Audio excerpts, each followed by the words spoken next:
So we're now going to begin lecture notes week 11.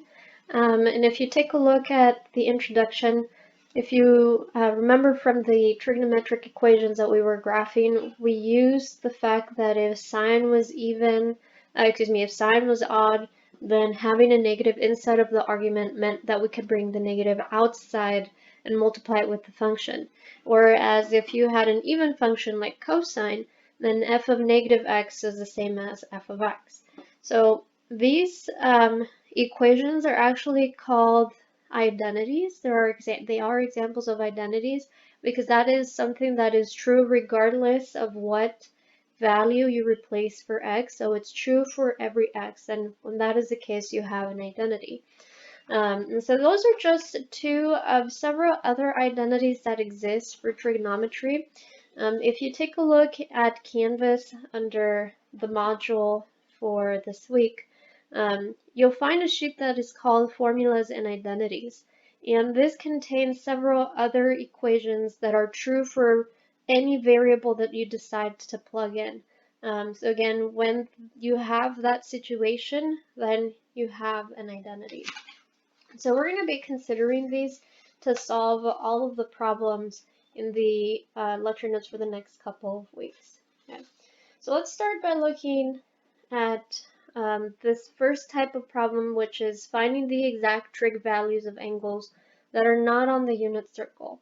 So on the unit circle, we found angles that are multiples of 45 or multiples of 30. And it allowed us to quickly pick out what is the sine, what is the cosine, and what is the tangent. For other angles that are not on the unit circle, such as maybe 15 degrees, we can still solve that without using a calculator by applying maybe sum or difference, double angle, or half angle formulas. So I'm going to start by looking at the sum and difference formulas. So sum and difference are found on the left-hand column at the top, on the right-hand column at the top. And we're just going to kind of dissect these a little bit. It looks a little bit scary because it has this plus or minus, but it's actually not as bad as it looks. This just contains two formulas in one. And on a sticky, for instance, I'm going to focus on this first one. I'm going to separate it into the two equations that are being contained here. So we have sine of A plus B, and I'm going to be using capital A and capital B instead of alpha and beta, so it doesn't look as scary. If we just focus on the top symbol, which is a plus, okay, so if we focus on the top symbol on the left-hand side, then we also have to pick out the top symbol on the right-hand side. And so that is saying that the sine of A plus B is the same thing as taking sine of A, taking cosine of B, multiplying it together, and then adding it to the product of cosine of A times sine of B. And that's the first equation that's contained in there. The second equation is if you take the bottom symbol, so on the left-hand side we have a negative, on the right-hand side we also have a negative. So the second equation, or the second identity, would be sine of A minus B is equal to sine of A cosine of B minus cosine of A sine of B. It's just the symbols change. For cosine, it's a similar idea.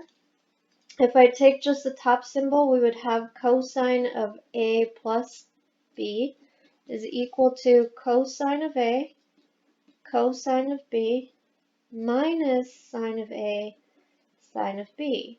And the reason being, again, is because if I take the top symbol on the left-hand side, then I also have to take the top symbol on the right-hand side.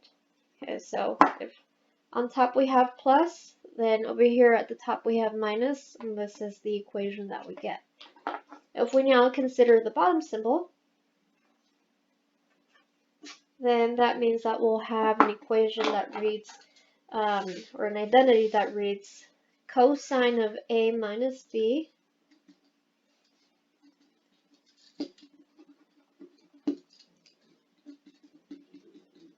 is equal to cosine of A cosine of B plus sine of A sine of B. Alright, so let's use the sum and difference formulas to help us solve part A, which is asking us to find cosine of 15 degrees.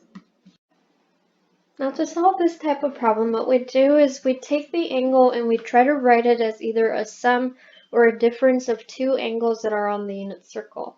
And so if we think about 15 degrees, we could take 45 degrees minus 30, and that'll give us 15.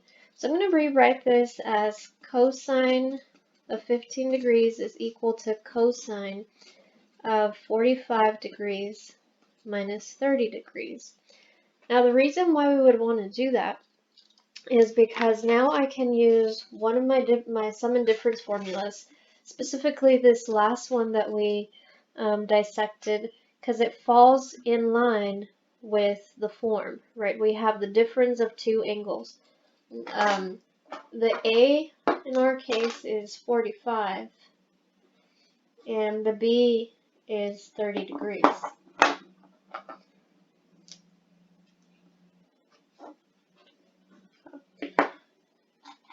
And so therefore, according to this identity, what this should be equal to is cosine of the first angle, angle A, which is 45 degrees, times cosine of the second angle, which is 30 degrees, plus sine of the first, which is 45 degrees, times sine of the second, which is 30. And then hence the reason why we want to write it in terms of angles that are on the unit circle, because now we can simply refer to it and find out what is cosine 45, what is cosine 30, and same for the sine function. Okay.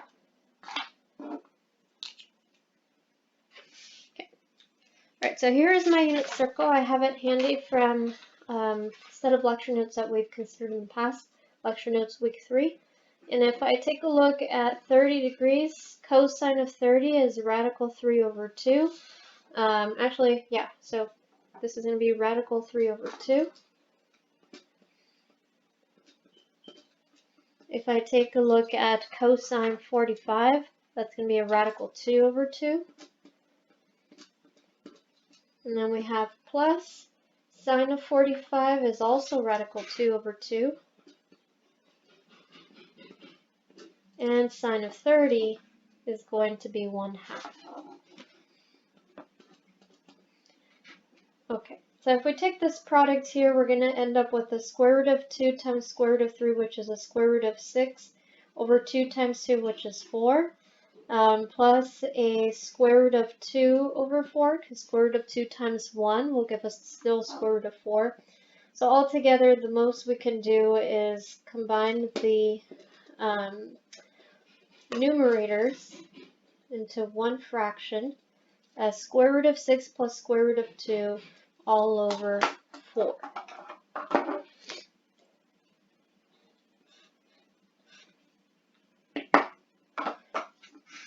Okay.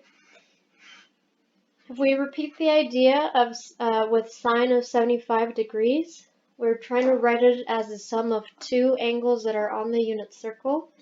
So we could potentially write this, or one way to do it, as sine of 45 degrees plus 30 degrees, right? Sine of 45 plus 30 gives us 75. So now if we look at the formula for sine, specifically the one that has plus, right, because that's the one that aligns with the form we have here, we get that A is going to be like the 45 degrees, and B is going to be like the 30 degrees.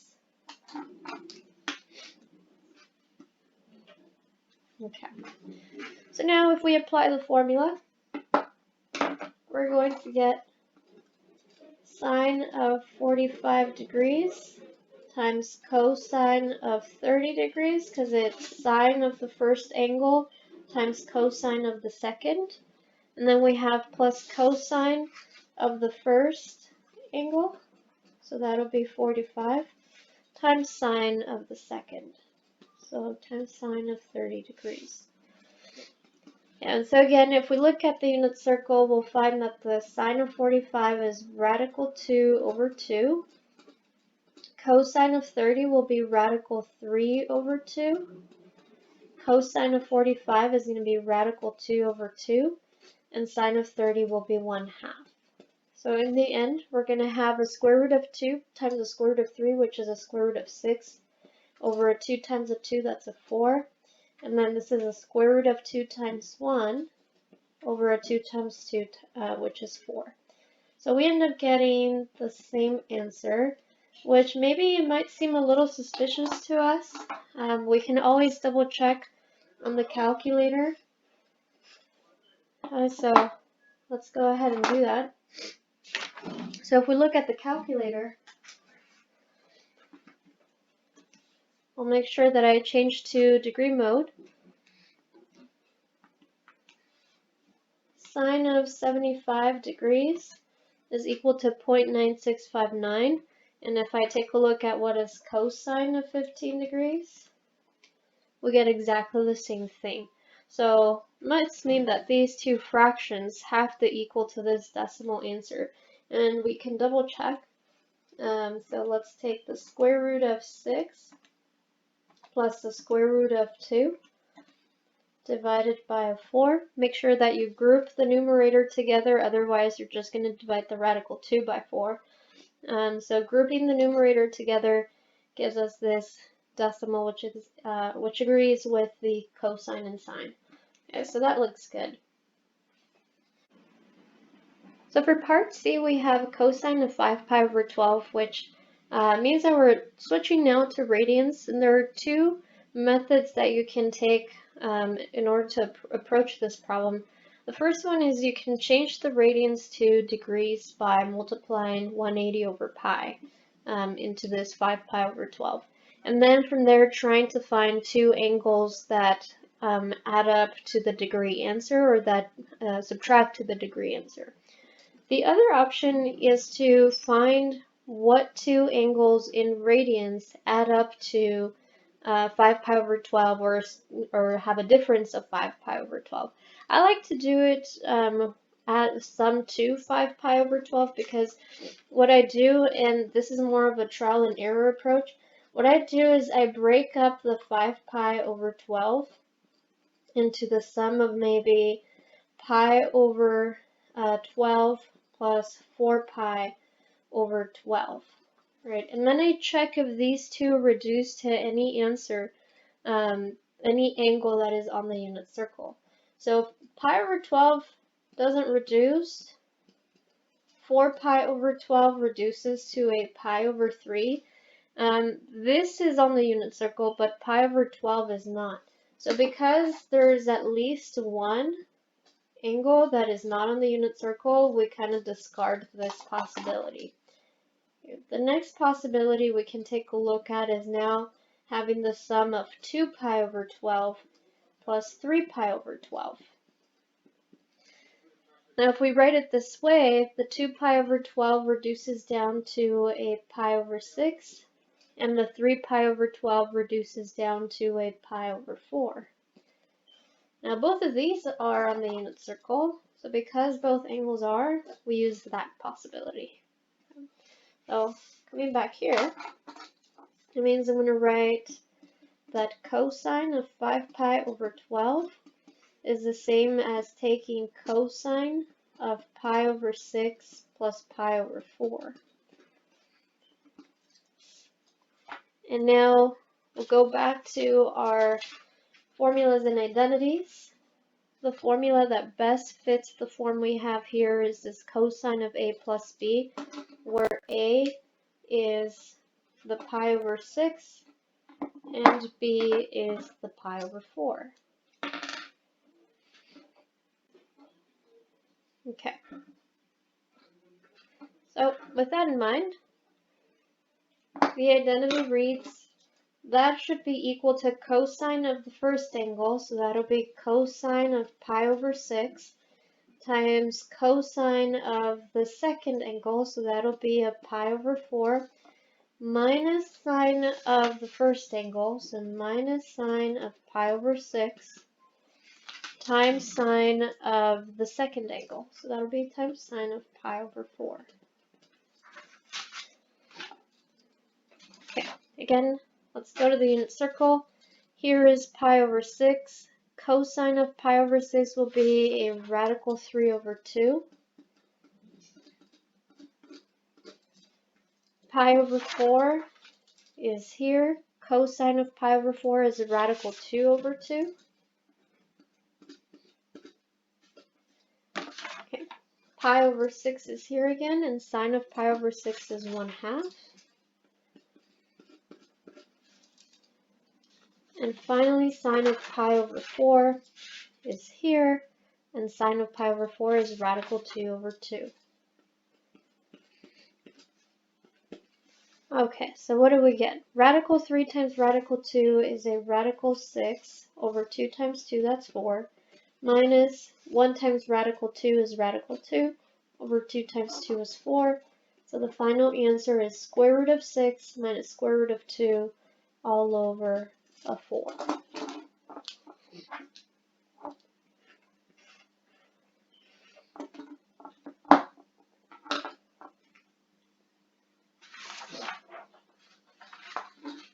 We're going to attempt one more problem of that type. In this case, we have a 7 pi over 12. So we'll go through with that same trial and error approach.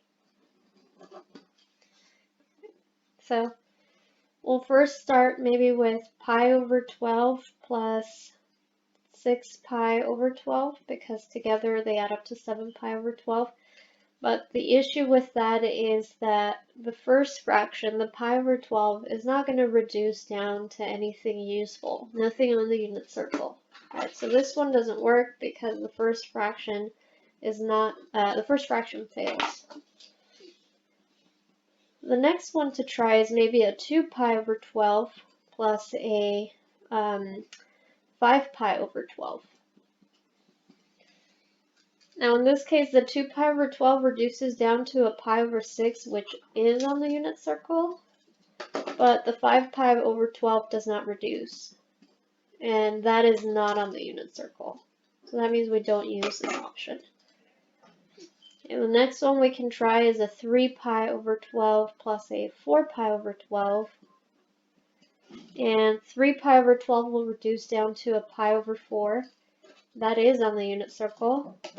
And then the 4 pi reduces down to a 3 pi over, a pi over 4. Alright, divide top and bottom by 4, and we'll get a pi over 3. So this is also on the unit circle. That means that we can write down 7 pi over 12 as a sum of pi over 4 plus pi over 3. And so we'll write it here. Tangent of 7 pi over 12 is the same as tangent of pi over 4 plus pi over 3. And now we didn't really dissect the formulas for tangent, so let's look at them directly on the formula sheet. Okay, the one that we're looking for is one that has plus. So here, that would be the top symbol.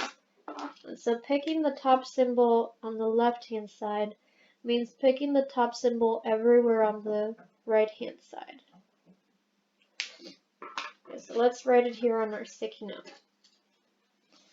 We'll have tangent of a plus b is equal to, in the numerator, tangent of a plus tangent of b. So that's tangent of a plus tangent of b over 1 minus tangent of a tangent of b.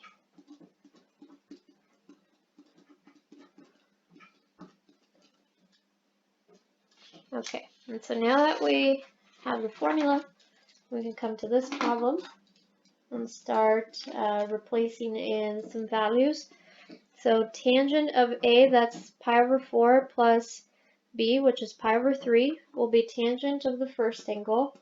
That's tangent of pi over 4 plus tangent of the second angle, that's tangent of pi over 3, divided by 1 minus tangent of the first angle times tangent of the second angle. And all of that is in the denominator.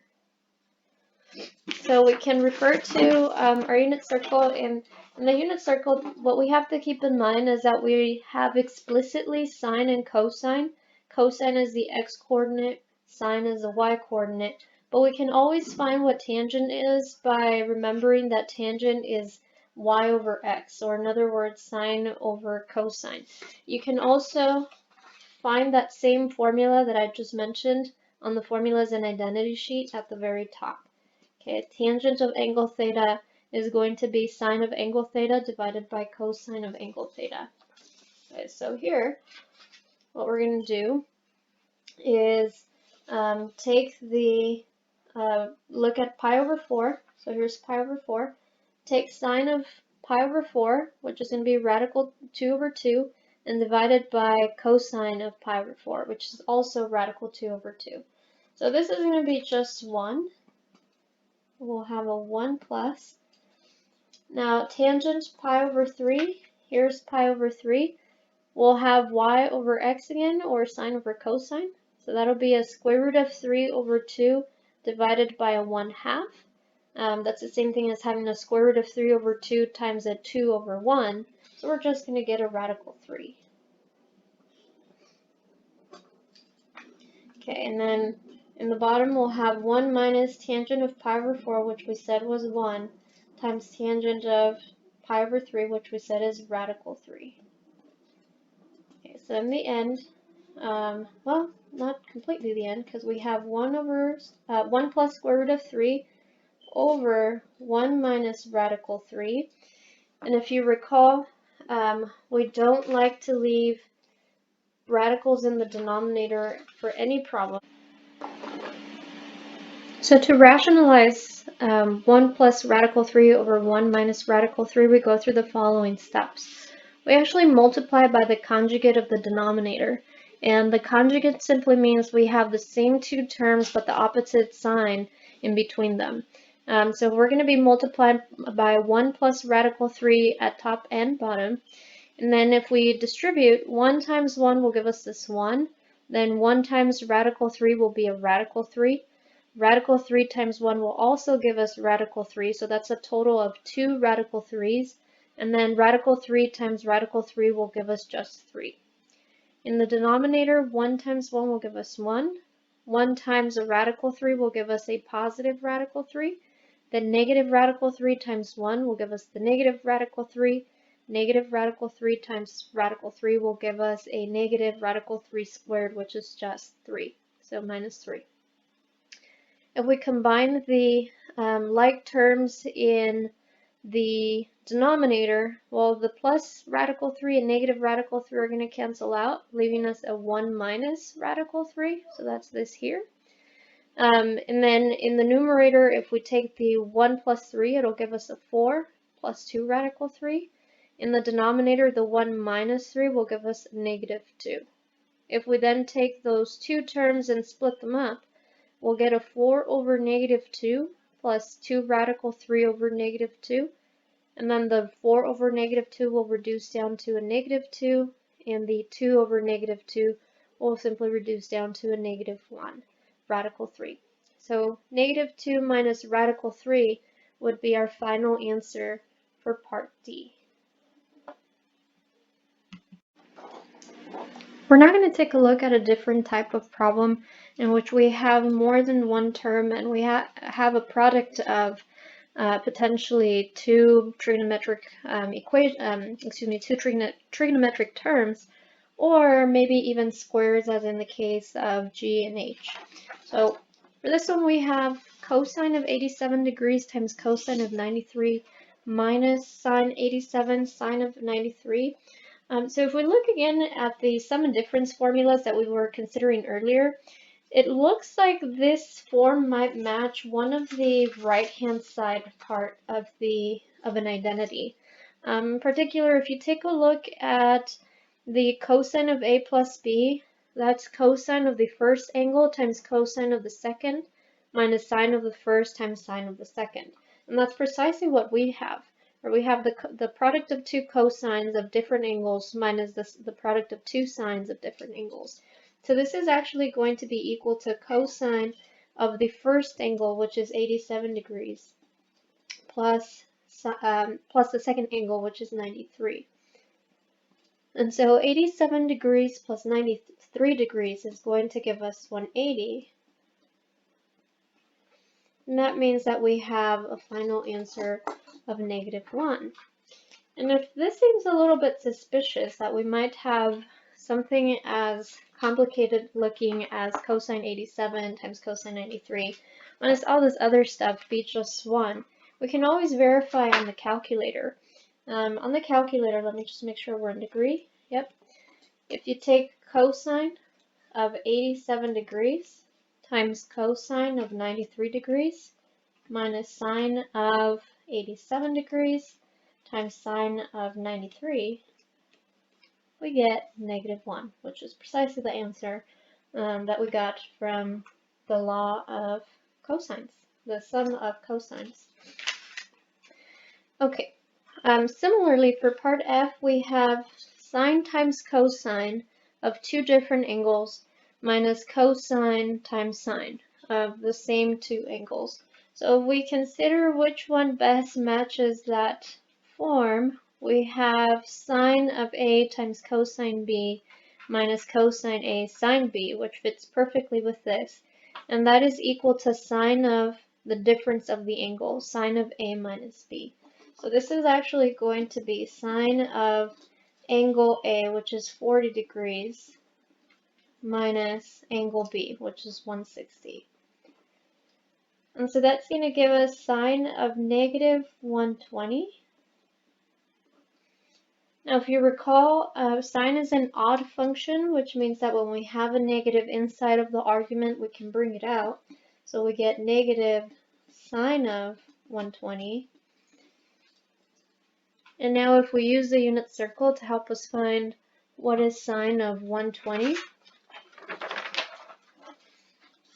we're going to get a radical 3 over 2. So this is going to be radical 3 over 2, but we can't forget to bring over that negative. So we're going to have a negative.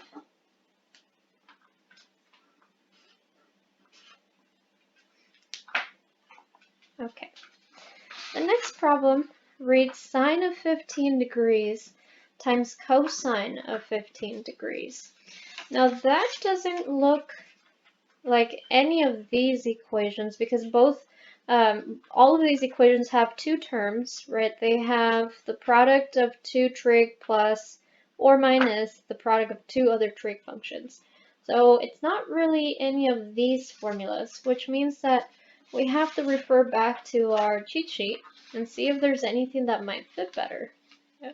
So take a moment to look through the formulas. And there is actually one here that looks very similar to what we have. We have sine times cosine, and if you look at the fourth product to sum formula, and not the fourth, the third product to sum formula, we have sine of an angle times cosine of an angle equals 1/2 times sine of the sum of the two plus sine of the difference of the two angles. And so I'm actually going to write that formula over here so that we can compare it.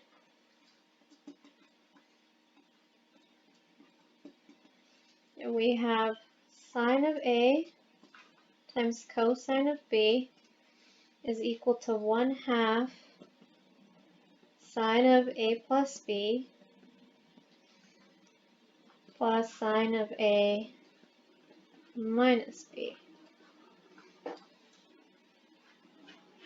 Okay, so now if we compare the two, this left-hand side agrees. So if we replace A with 15 and B with 15, that means that we have sine of 15 degrees times cosine of 15 degrees is equal to 1/2 sine of the first angle, which is 15.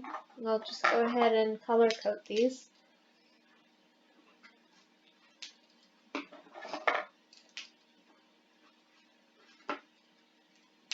So we'll have 1/2 sine of first angle 15, second angle is also 15, plus sine of first angle 15, second angle is also 15, and that's a minus. So we get 1/2 sine of 30 degrees plus sine of 0 degrees. Sine of 0 will be 0. Sine of 30 degrees, if you refer to the unit circle, is 1/2. So we'll end up having 1/2 times 1/2 plus 0. And that's simply going to be a 1/2 times a 1/2, which is 1/4.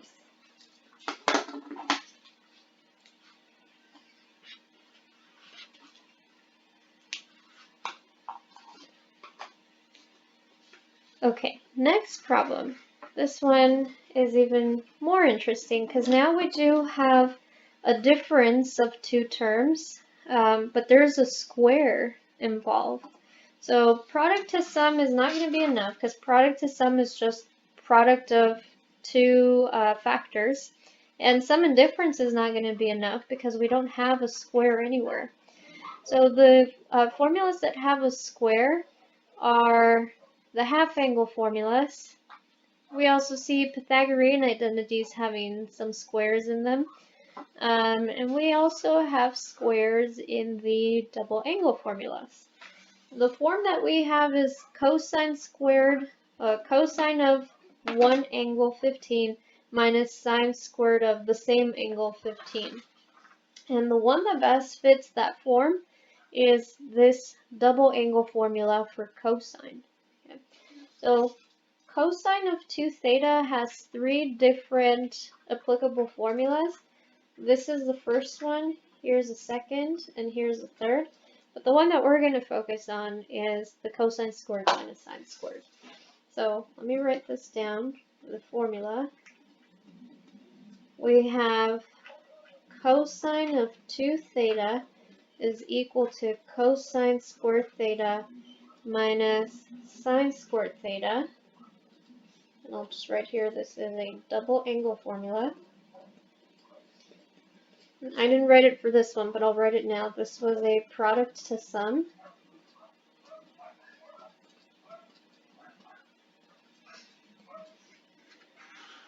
Okay.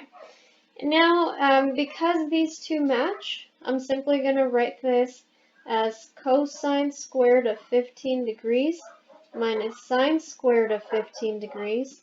That is going to equal to cosine of 2 times 15 degrees. Right, I'm replacing everywhere there's a theta with 15 because these agree.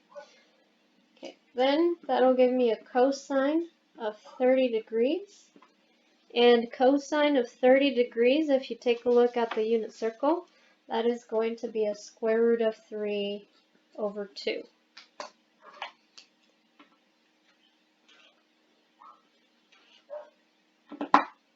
Our final answer for this problem is a square root of 3 over 2.